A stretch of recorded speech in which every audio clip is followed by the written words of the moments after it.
How can we make the world better? By making ourselves better. The Dr. Joe Show explores how you can make positive personal change by using his groundbreaking and highly effective I Am approach to understand who we are and why we do what we do. Your small changes can have big effects. Join us now for the Dr. Joe Show with your host, Dr. Joe Schrand. Welcome, folks, to the Dr. Joe Show. Here again, talking about all sorts of things about who we are and why we do what we do.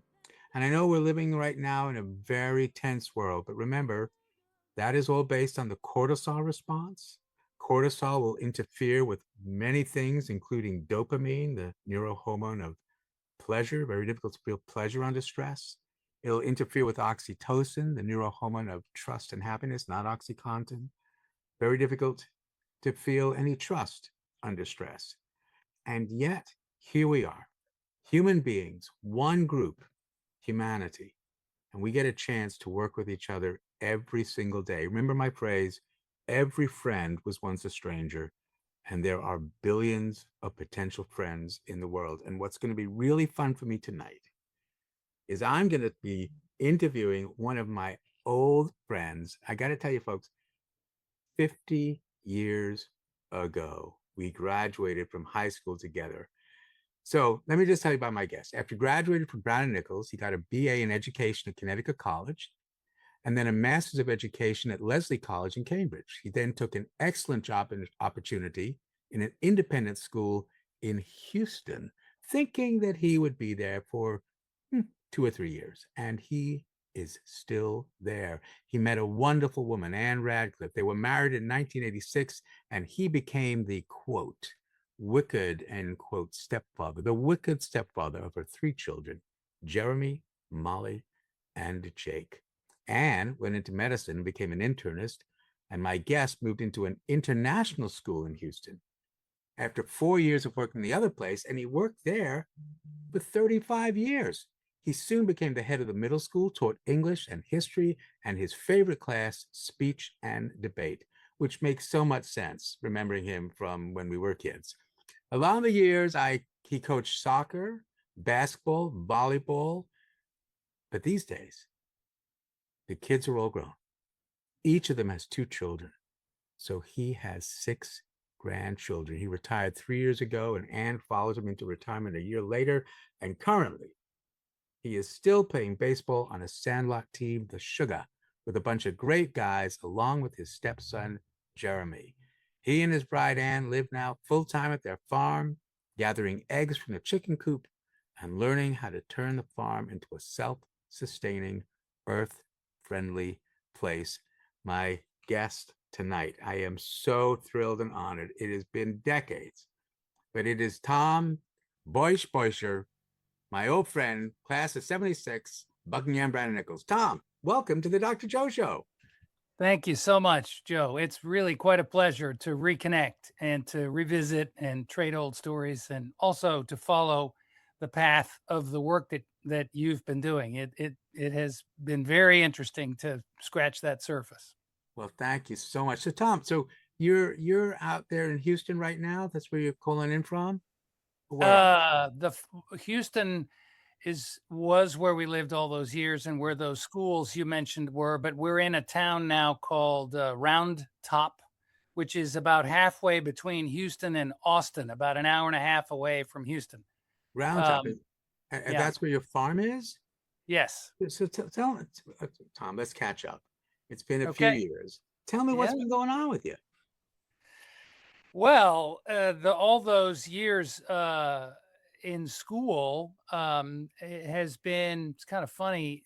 It's hard to encapsulate that, a school career is a whole lot of individual moments, experiences, people kind of piled together year after year.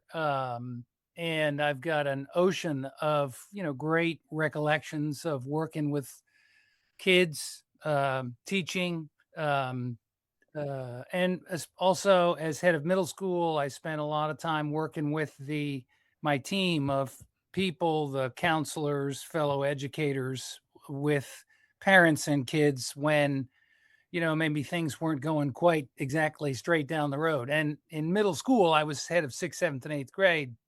There are more than a few occasions when, seventh graders find themselves waist deep in something and they can't remember how they got there. So I got to help them figure that out. What an experience. I can only imagine how many kids you have helped along the way. And this was an international school, so were these kids from all over the world? Yeah, it's a really fascinating place. Audi International School in Houston. I got there in 86, actually, the year we got married, and it was pretty small. It was about 400 students, something like that, pre-K through 12. And we became increasingly international in terms of curriculum and also structure. Um, the French educational program is implemented at the school, Audi School.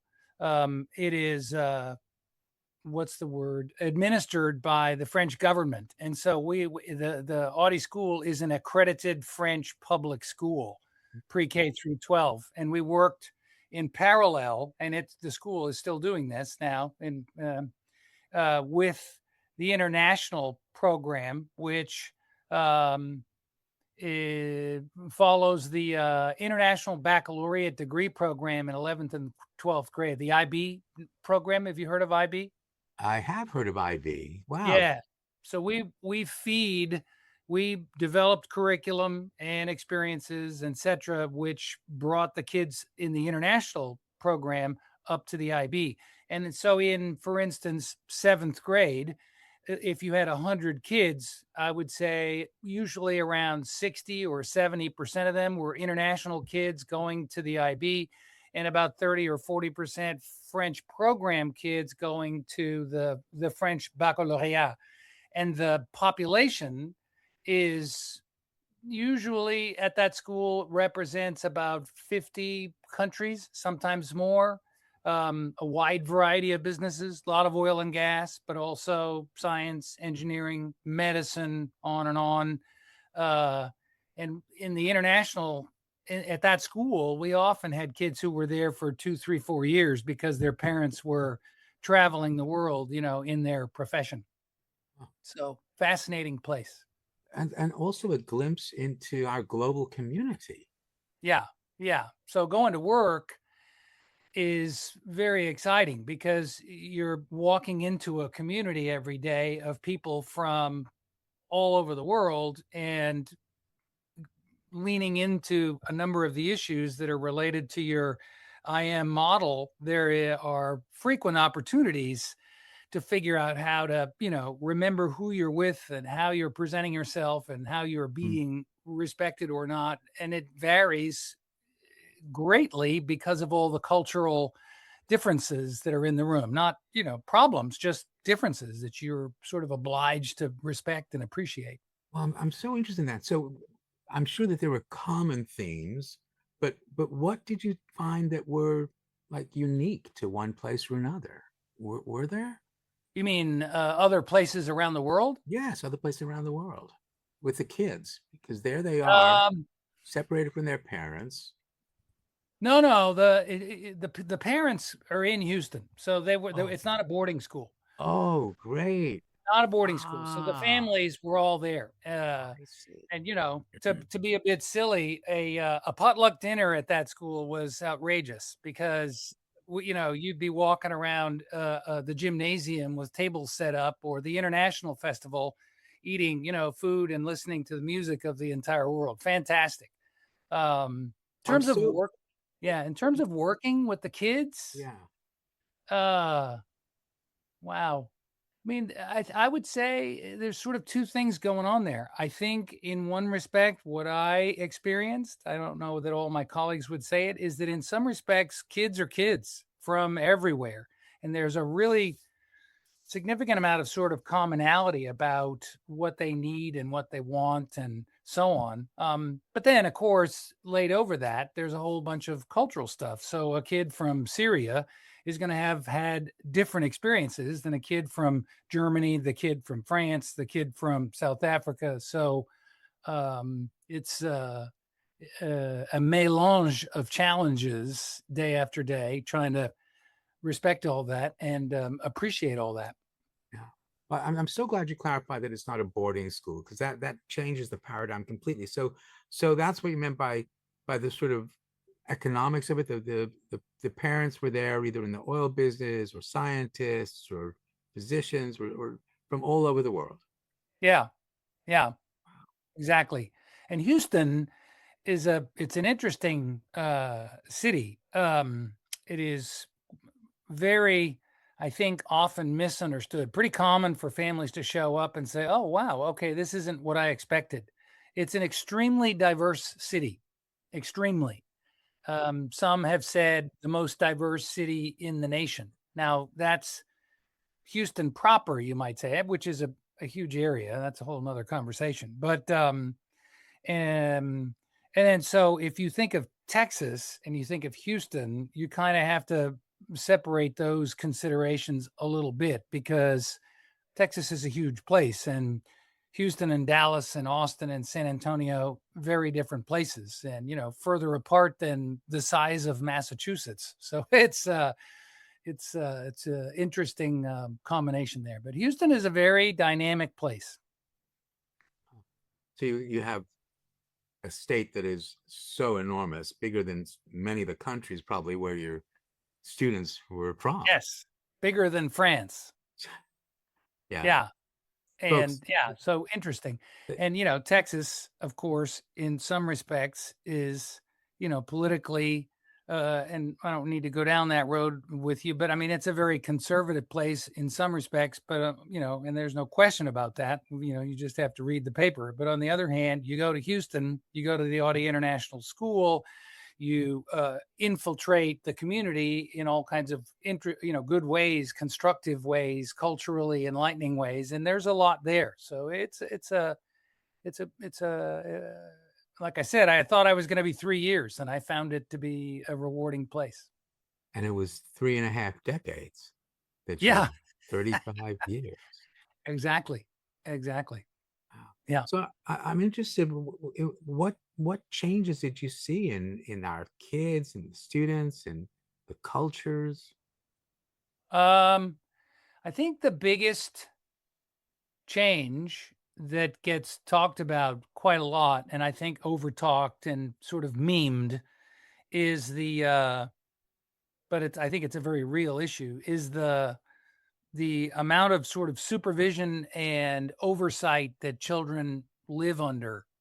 So they have a cell phone, and they have parents who are very, very much involved with their life and their experiences, and they're also very concerned, and that has increased immensely. Silly example: I take a field trip in 1990, let's say 5 years after I get there. The nurse gives me a list of the things that I need to be concerned about with the 5 out of, let's say, 70 kids on the trip. And it's, maybe one of them's diabetic, or one of them is asthmatic, or something like that. That's 1990. Then you go to 2010 or 2015, and I've got a 20-page printout, which includes almost every kid. And about medicine, right? These parents are giving these kids a giant amount of meds for all kinds of things. And, you might argue that maybe there's a little too much going on there. And they're calling constantly, paying attention to how they're doing. So the kids themselves are having a hard time developing a sense of independence and self-reliance, which in my way of thinking is probably the most important thing they can develop, way more important than getting A's. Yeah, I absolutely agree that the independence and self-reliance, the supervision, the oversight, all those things you're talking about. I'm very fortunate. I have a lot of independence, but I do have some oversight from our sponsors. And so with that in mind, we'll take a commercial break. We'll listen to our sponsors and what they have to share. And we'll be right back with Tom Boysh and the Dr. Joe Show. We'll be right back. And we are back with the Dr. Joe Show, and my guest, my old school pal, Tom Boysh. Just, I'll be perfectly transparent, folks.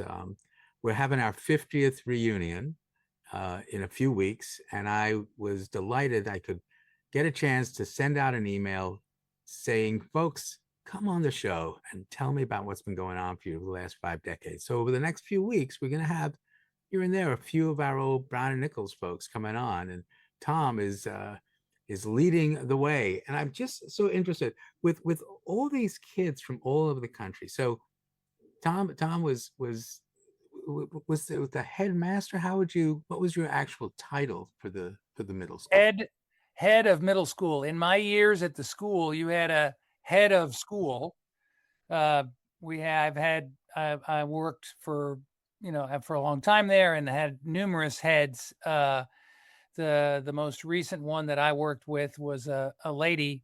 So the title should be head of school, not headmaster. Right, Then sure. each division had division heads. So head of upper school, head of middle school, head of lower school, and then also a head of preschool. So I was head of middle, which in that school is grades 6, 7, and 8. Yeah.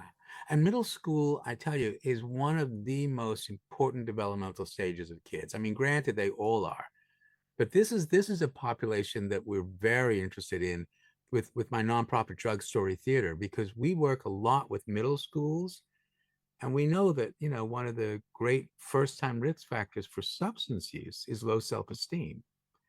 And I just wonder, do the kids find a way to support each other, even though they're from all over the world? I mean, how do they have opportunities to share about their Yeah. cultures? Yeah, for sure. So the structure of the school is pretty interesting. We had fully in the once again the terminology. You had the international program and the French program, two programs, right? International is about 60% of the population, French about 30 or 40. So they followed their curriculum stipulated by the French government, and we followed ours, but we integrated all the English classes. So when I taught English, if I had 18 kids in the room, I had, let's say, a dozen international program kids, not all from the United States necessarily, but many. And then I had also 5 or 6 or 7 kids from the French program. And so you had a beautiful myriad of opportunities for cultural, social integration in the context of studying grammar, literature, poetry, etc. A wonderful, wonderful teaching experience. The sports programs integrated, the fine arts programs integrated, and more recently, some integration in the language programs. In fact, I didn't say this, but there are formal classes in something like 8 or 9 languages at the school, largely because the kids are from so many places. So that makes that possible. So the integrative element is built in and part of what we expected each other to work on and achieve within our teaching, whatever subject we were teaching. And why did you stay 35 years? What was it about it that was just so appealing? Well, you saw me say beautiful myriad of opportunities for, social integration and cultural integration. And, you're studying To Kill a Mockingbird, or you're studying, Shakespeare, and you're engaged with all these different interesting perspectives on the themes and issues that are within that literature.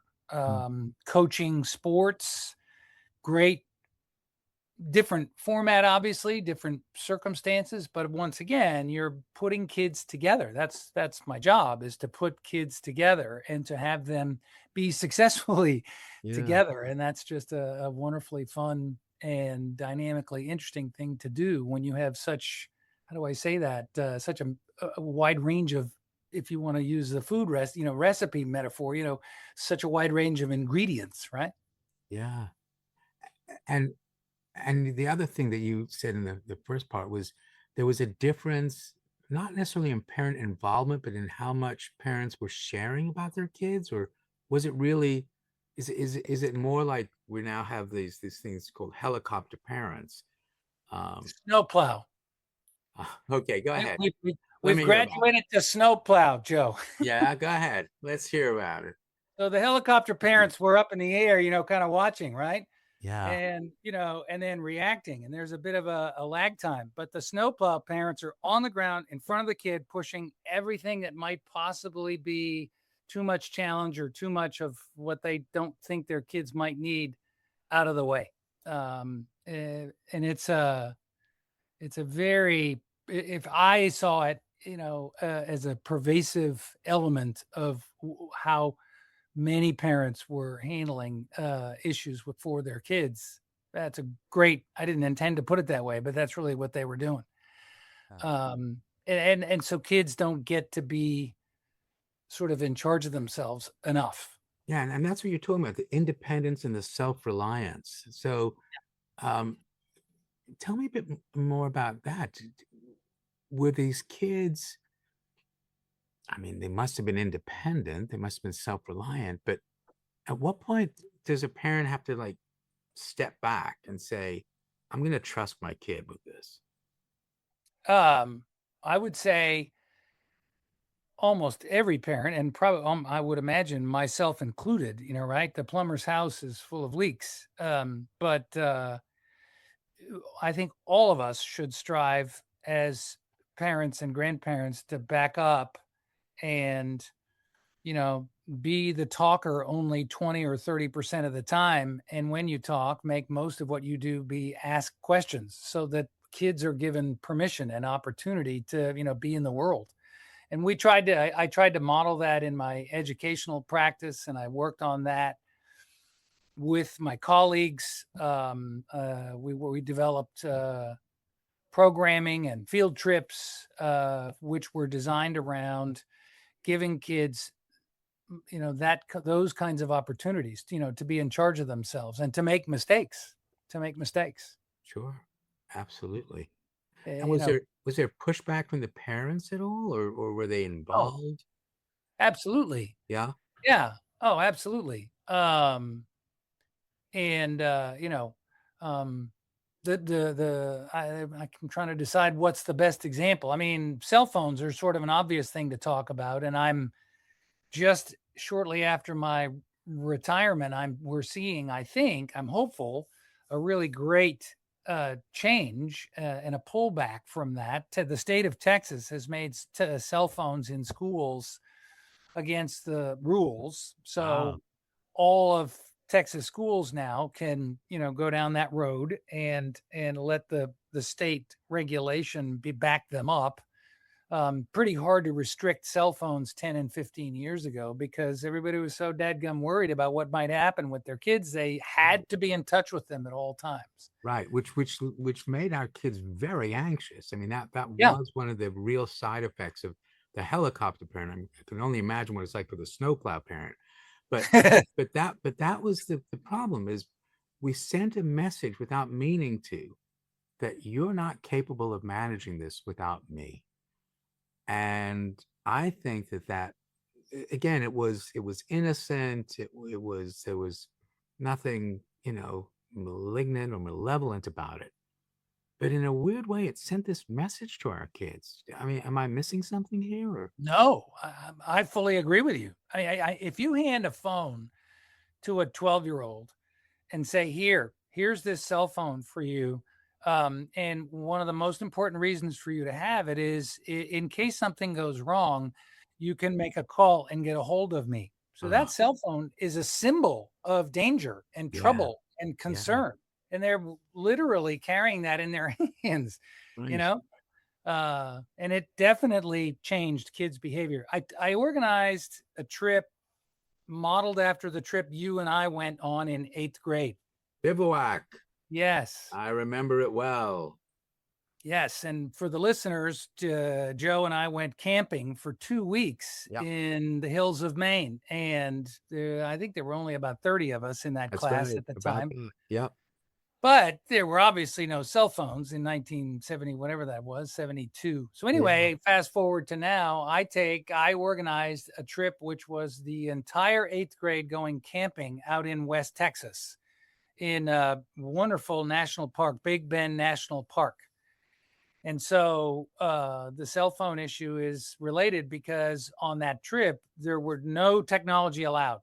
Nobody had phones. And I can tell you, Joe, you're an expert in these issues and you've got lots of experience. You would be really pleasantly surprised, and you'll not be surprised to hear within half of the first day, just on the bus going out to the first night of camping, the entire social dynamic changes. Really? Tell me, what did you observe? Well, they are not able to hide inside of the social interaction that goes through a phone. So they're engaged with each other. And it Yeah. happens literally within 2 or 3 hours. I sit up at the front of the bus and I turn around and look, and there's a whole bunch of conversations and interactions happening with 2, 3, 4, 5 kids all over the bus. Now you go back to school and they have phones. That's not what they're doing. Yeah. And it was really great. So the meaningful social interaction that happened, in which, of course, problems occurred. One year we had a kid who started off the trip with a girlfriend, 8th grade. He broke up with her in the parking lot before we left. He went through 2 girlfriends on the bus, and by the first night, there were 3 girls crying, and he had no idea what he had done. And that's a silly story in a way. It's true, but there were a bunch of social things happening there that were meaningful, that people were learning from. It's great. Yeah, with this social media, I mean, I call it anti-social media because it separates us so much from each other. Yeah. What a great example of it. And so here are these kids from all over the world, no Yeah. cell phones, and they begin to talk. Yeah. In 5 or 6 or 8 languages. And a whole bunch of them are bilingual, trilingual. So you have a kid who speaks Spanish with their friend who's from Mexico, and then they flip over here and they speak French with their friends from, Lyon. And then they speak English with me because I only have a little bit of either of those. And, really, really interesting, kind of exciting. That's incredible. Well, I think that what you're also talking about is the international language of respect and value. And what I'm so delighted is that our sponsors share that intellectual language and that absolutely international desire to just help. And I'm so grateful for them that they help us here on the Dr. Joe Show, because we wouldn't be here without them. So with that in mind, put your cell phones down, folks. Let's take a listen to our sponsors, and we'll be right back with Tom Boysh and the Dr. Joe Show. We'll be right back. And we are back with the Dr. Joe Show, and I am just so I'm verklempt, if you will, folks. I am so happy to be talking with one of my friends from 50 years ago when we graduated. Half a century, and so much has changed, and yet they're still the same. We all want the same thing, which is really just to feel valued by somebody else. I mean, think about every person you've ever met. That's the common thread that binds us. And Tom, what I'm hearing is you were able to see that on a global scale. All these people. Again, would you agree that that is the common thread that binds us? We just want to feel valued by somebody else? Yes, I do agree with that. And I think when you approach, in my profession, and I'm sure it's true in yours, and I think it ought to be true as far as I can tell in virtually all of them where people interactions involved, that's what people really are going to respond well to. If you show them a bit of, respectful engagement and, value them, it opens them up. There's a little bit of trust, and who knows, maybe you become good friends, but at the very least you have a positive interaction. Yeah. And one of the things I say is, we all want the same thing, which is to feel valued. But for millennia, human beings have increased their value by decreasing somebody else's. And then we're astonished that other person, that other group, that other country does the same. That's why we have the global conflict that we have. That's why we're talking about stress right at the beginning of the show. That's part of our heritage as well as our responsibility, is managing the stress that we create. But at every and any moment, you can remind someone of their value. And whenever you remind someone of their value, you increase your own value. And that's what leads to trust. And with that trust, we can share our secrets. Because secrets aren't secrets because of what we've done. Secrets are secrets because we worry, how will someone judge me if they know my secret? You know, Yeah. I hear you. yeah. And I think in our school, I mean, I felt incredibly respected and valued back at Brown and Nichols. It was, I mean, we did have kids from all over the world. We had really amazing, amazing companions there. And then, just folks, so you understand the history, when I first started at Brown and Nichols, it was an all boys school. And then we merged with an all girls school, Buckingham. And we became Buckingham, Brown and Nichols. And I think we may have been were we really maybe the first fully integrated graduating class of Buckingham, Brown and Nichols? I'm probably remembering wrong, but I've always thought that our grade was the first graduation of the girls and boys together. Yeah, I think so. I think it was as well. Yeah. We were BB&N. Should have done the homework on that before I'll certainly check it before we get together in June. But yeah, I think that's true. I think it's true. I think that there was an integration going on, but I think the 1975 class were two separate graduations, and ours was the one. And, yeah.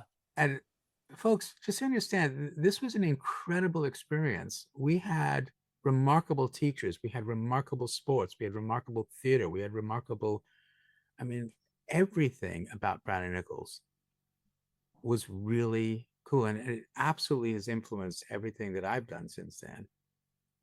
Is that part of why you went into teaching? You think? But interesting question. I kind of knew that I wanted to be involved in education pretty early. Yeah. I did, we had to do a project, like a 6-week project. And I think that was in something like 9th or 10th grade. And I did some coaching at BB&N. And I was already on the path of wanting to be involved with, supervising kids and being involved in education. And then there was a class, it was sort of a psych class that Mrs. Ackersley taught. I can't remember what it was called, but I was in that. And she, slapped me around and made sure that I wasn't lazy and foolish, which was great. And so, I was sort of on the way pretty early on, which is unusual, I guess, for 16-year-olds to have such a vision. I happen to have one. And I guess it might indirectly, subconsciously have to do with the 3 or 4 teachers I could name, like Mrs. Ackersley, Mr. Rossiter, a couple others. Yeah, they knew what was going on in my background. And it was, my house was like so many of us. There's a lot of stuff going on in the background, and they knew, and they took care of me. And I remembered that. And I've gone back to see Mr. Rossiter a couple times to share about our educational path. So yeah, I'm sure that was an influence.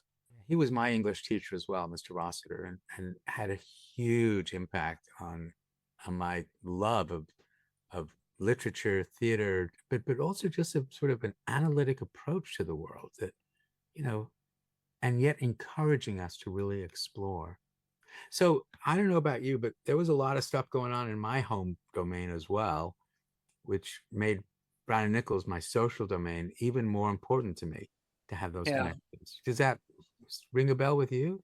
Oh, for sure. And I know that quite a number of the members of our class can tell that story. I think that's, almost any family you go into, and you talk to kids. And I did that as a professional with, some kid does something really stupid and you spend some time talking with them and you find out, okay, there's a number of dynamics of what's going on in the background that we should respect and appreciate, right? And, and not just use a heavy hand with, and that's the way I was treated by the folks that I remember well at BB&N. Like I said, Rossiter for sure. And others. Yeah. And you then brought that to your school, that trust, that respect, that understanding. Yeah, I think, and I don't, I'm also sure, if we're going to be honest, that's really what we're saying wasn't true of all the people that I interacted with at BB&N. I didn't Mhm. always get that. Well, and I'm not going to sit here and talk about who I thought was good and who wasn't, but I had that experience fast forward as a professional, knowing my colleagues who I supervised and evaluated, in fact, and I saw myself as a person who needed to lead us as a group of faculty towards understanding that this seventh grader is, hello, only a seventh grader yet. And the frontal lobes, you probably know a lot about brain development. Oh, yeah, The frontal lobes are still in the oven. that's right. And if we treat them like they're 25 and hold them to that level of account, it's a completely inappropriate way to treat, teenagers. Absolutely.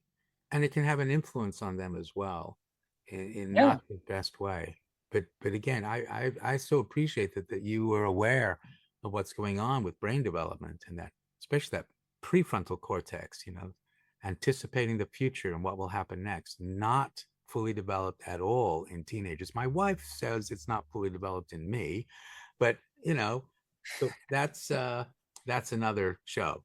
Um, Yeah. but so you're aware of that, and Yeah. I mean, I'm not an expert, right? Over the years, I was involved in a significant amount of professional development opportunities, and I heard presentations at various conferences over the years, and I was given opportunities to become at least somewhat aware of those kinds of considerations. And I I made sure to fold that into the kind of messages that I gave to kids, but I did it also with parents. I'd stand up after 5 or 10 years, my welcome to the middle school meeting with parents. I would say to them, look, middle school is 3 years long and it needs to be. mm, Okay. And there are some of them are going to be, ready, once again, the bread out of the oven metaphor, earlier than others. But be patient because it takes time. And I would say to them, look, there's a really good chance that some of you are going to be in my office because your child has done something that is really wrong. Maybe they got in a fight. Maybe they cheated on a test. Okay. Maybe they, sent an awful text message, which stirred up. Okay. So what am I going to do? Am I just going to, kick them out of the school or, come down with the heavy hand? Okay. Well, there may have to be consequences, but what really has to happen is that parents, students, and teachers have to get together and learn from that because, they don't really know what they're doing yet. yeah. Well, one of the things I say to parents, because I work, I'm a child psychiatrist as well. I say it is much more rewarding to be amazed at who your child is than disappointed in who they are not. Just Yeah. be amazed at your child, and when you do that, that kid will absolutely amaze you. They will Yeah. open up and amaze you. I agree. And I also think you have to be careful which aspects of a 13-year-old's behavior are actually reflective of what they're going to be like later on. Mm, There, you can find it, it's in there, but all of their behavior isn't a reflection of their later self, their fully developed self, if that ever happens, even. And so, put more simply, right? Kids will do things when they're in seventh and eighth grade, when ninth grade, whatever, which are inappropriate on some levels, some maybe seriously so. But that isn't necessarily a reflection that of what they're going to be doing, years ahead. right, absolutely. It reflects the impulsivity of their limbic brain right there, right? Bingo. Yeah. Because the limbic brain, that impulsive, emotional, irrational part, is more in control of the adolescent brain than their prefrontal cortex. That's just Yeah. that's just development. It's just the way it is. And I would spend time in meetings with kids and parents on the heels of this or that incident, and we would talk about it and try and come to the point where all of the parties involved understood what you and I just shared, right? And then we would say, okay, there is going to have to be a consequence, and we're going to try and figure out what is one that makes sense and that teaches, and then we're going to go forward. Okay. And I can promise you, I'm not going to be the educator who says to you in 6 weeks, I remember what you did 6 weeks ago, and you better not do that. You're not going to get that message from me. Today is gone, and tomorrow is another complete opportunity. Yeah. And we bring our past with us all the time into our present and then into our future. And that is part of our human brain, is the ability to anticipate what will happen next. And one of the things that I can anticipate is that our sponsors will want to be heard. And so with that in mind, we're going to take our final commercial break, and we will be right back with the Dr. Joe Show and my old school pal, Tom Boysh-Beuscher. We'll be right back. And we're back with the Dr. Joe Show and Tom Boysh-Beuscher. And off air, we were talking about how this conversation is stirring up some things, and because you haven't been in the school for a while, you miss it. Can you just share a little bit more with our audience what's going through your mind? Well, my life now, we live on a farm with my wife and I both released from our work pressures, and there are pressures with her where she was an internist and was super busy. And so it's the two of us with a lot of time to read and to do our farm chores. And it's a way different dynamic than what I remember from work, which I do miss. The really meaningful engagement with quite a few colleagues, good teachers, and the year after year flow of interesting students from all over the world, as we have shared. And then the other thing that was really cool was being at that school for as long as I was. I had,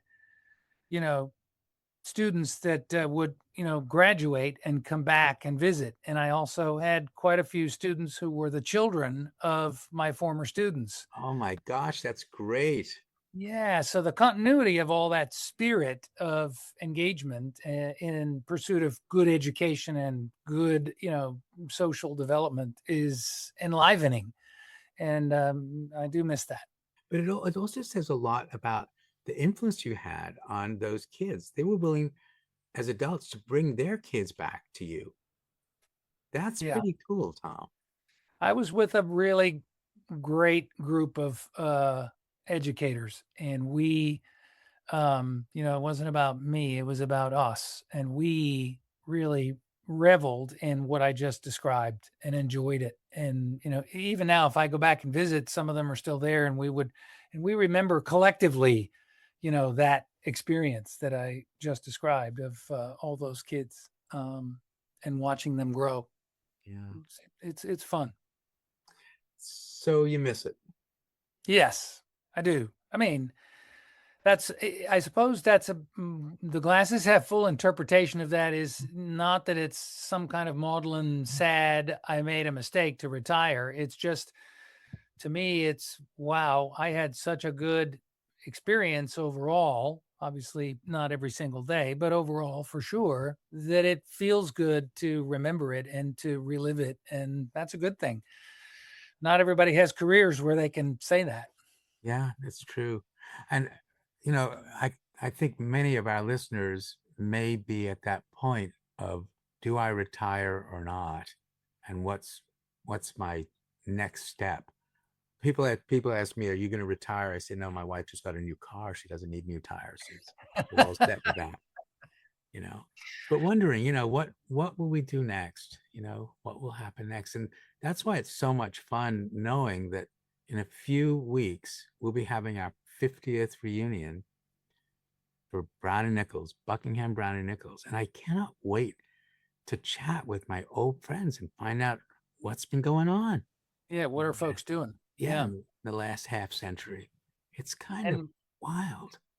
Yeah, it's gonna be fun. I've actually never been to any one of my reunions, either BB&N or college, because the educational calendar gets in the way of them all. May and June are two of the busiest months at any school. So it's going to be oh my gosh, like with you, right? I haven't seen you in 50 years. I Well, know. I haven't seen any of them in I 50 know. years. So But I got to admit, it does feel like we just pick right up. It really does to me, because I think that the experience that we shared in high school was powerful. I mean, yeah, not only we had great teachers, but we were also in a really interesting time of the United States. Remember, it was 1976 we graduated. That was the 200th anniversary of the United yeah, States. We're now at yeah, the 250th anniversary. But there yeah. was so much going on in the world. Yeah, and a lot of it was challenging and, not easy to deal with. No. Political upheaval of various sorts. That's a whole nother show conversation, trying to remember it. Today's turmoils, however you might identify them, are not a new thing. It's been going No. on for a long time. And that's the part for me that is a little sad, I must admit. I think that, my last name is Schran, so I get Shrandio. So I really think that we had an opportunity, but we are still on that pivot point. I really believe that we are at this sort of brink of an evolutionary cusp. Where do we go? Because we do now have this prefrontal cortex that can anticipate the future. And we must recognize that if we keep doing what we were doing limbically, what do you think is going to happen, folks?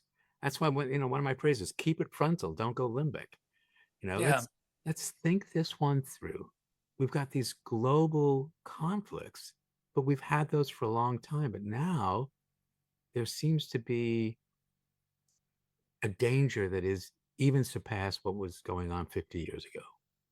It is, yeah, I have to say there are elements of the concerns that we're seeing, certainly in our country and the world, that seem extreme. But I try to keep that in perspective. One of my favorite books is a book called "The Soul of America" by a guy named Meacham, and his whole lesson is about the fact what we just shared, that okay, yes, today is full of seemingly outlandish concerns and issues. But let's look at, and he goes through about 6 or 7 different periods across the history of the United States in which things were really, in bad shape, right? I mean, the Civil War is kind of obvious.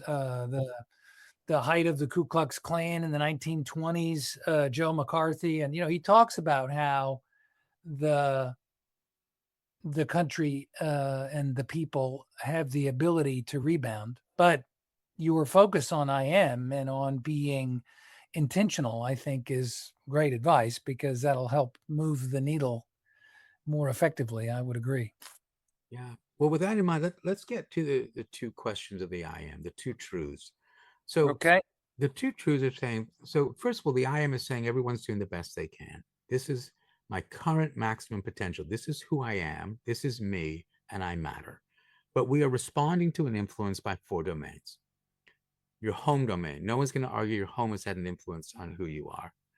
And we've been talking a bit about that today. The social domain, which is the rest of the world, that's walking down the street, that's being at school, that's everything other than home. These 2 domains are outside. Then the 2 internal domains, the biological domain of your brain and body. Are you hungry? Are you tired? Are you digesting lunch? Are you developing your brain? And then what I call the I see. How do I see myself? But how do I think other people see me? As I said, human beings are very interested in what other people think or feel. We call that empathy. But what we really want to know is, what are you thinking about me? And do you see me as valuable? So these 4 domains interact. And because they do, a small change in any of the domains can have a big effect. You don't need to change everything. So, Tom, given what we're talking about tonight, what small change can you recommend to our listeners? I think one of the things we need to do, and this interaction is not a good example of it, because here I am being asked to speak up. But I think in general, it's a good idea to be a person who asks questions and to try and be, no more than 30 or 40% of the interchange. In other words, what you're doing is saying to other people, I really care about what you have to say and who you are and what you think. And if you give them that permission, and it can be done in really simple interactions, like, the bank teller, or the person on the other side of a counter in a small, exchange paying for what you just bought in the store. So I think ask questions and try to be a smaller part of the interaction so that other people have a chance to, to be who they are and to feel free to express themselves. Yeah, and I agree. They're not going to do that unless they feel respected and valued. The only word that would challenge, I hope you don't mind, is the word permission. Ah, I'm not going to give permission to anyone. I'm going to create an opportunity for them to share. And the only way we can do that, this is I get into these little word things, permission, no, how, that's great. you know I what I love it. mean? I love it. I hear what you're saying. It's It subtle. means a lot. Yeah, but it means a lot. So if it's encouragement as opposed Yes. to the presumption of permission, Right. I do hear Right. you. Okay. Yeah. Right. Okay. So the second truth of the I am, which I just sort of demonstrated, because everyone has an I am. Everyone is interested through their IC domain, what you think about them, which has an effect on their biological domain, because it feels different when you feel respected or disrespected. And because you're part of someone's home and social domain, the second truth of the I am, you control no one, but you influence everyone. And you get to choose the kind of influence you want to be. Tom Boysh, head of the middle school for all those years, who has influenced thousands of kids from all over the world. What kind of influence do you want to be? I would like to model a balance of a bit of humor, but with a mixture of sympathy and empathy. I would like that's how I would like to come across, which achieves that encouragement, not permission, to a certain extent. Um, and it means you really are genuinely engaging with other people. Looking people in the eye is a tiny thing. Saying hello to people. One of the cool things about the culture of the community out here in the country of Texas is that people are very friendly, and you know you don't have to get into conversations about how they're praying or how they're voting, but if you're chatting people up, there's a real genuine kind of engagement. And so a balance of humor, sympathy, and empathy to me is what I'd like to model. I hope I'm doing that. Humor, empathy, and sympathy. It's great. Do people respond to that? Did they respond to that when you were the head?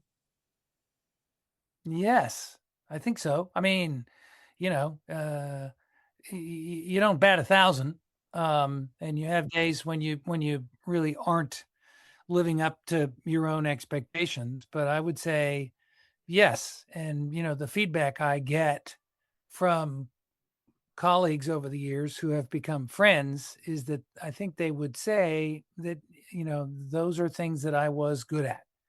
And so in a parent conference where I had to visit with parents and the kid and the teacher or teachers involved, afterwards they would say to me often, and I apologize for telling such a story on myself, but they would often say, look, really enjoyed the way you handled those people and how you helped them through this. And this is what I was trying to do.